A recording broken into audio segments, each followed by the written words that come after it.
when you're taught about Krishna in the modern day, people view Krishna as being equal to God, the ultimate God. Yeah. I think most Westerners have heard about the Bhagavad Gita, which is one of the core books of Hinduism. Yes. And it's effectively a life manual in terms of helping with your everyday life and your everyday life problems and your own psychology and your spiritual growth. Yeah.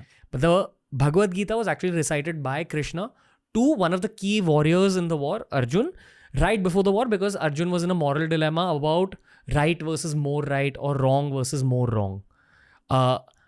As kids, when we're taught about Krishna's whole life, he was born in prison. Yes. His uncle from his mother's side wanted to kill him because there was a prophecy that the uncle would have been killed by the mother's 8th child.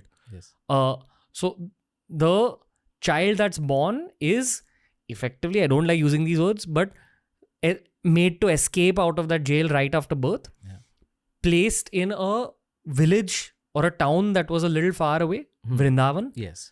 was raised as a child and youth in Vrindavan, Correct. goes, kills Kans, Yes. which is his uncle, Yes. and then eventually becomes the king of... Well, he actually could have become a king at that point. But remember, Kamsa, his uncle, maternal uncle, has dethroned his father, like Shurasena. What was the kingdom's name? Mathura. Mathura. That Mathura area, okay? Madhupuri, Madhu's kingdom, okay? So, in fact, what Krishna does, he reinstates that Shurasena on the kingdom. And eventually, actually, Krishna moves from that central India area, North Indian area, to west coast of India, Dwarka. And he reestablishes a kingdom there. That is the Dwaravati. Again, that's not something totally new. That was his ancestral property in some ways. His kingdom was a very glorious kingdom, very prosperous kingdom.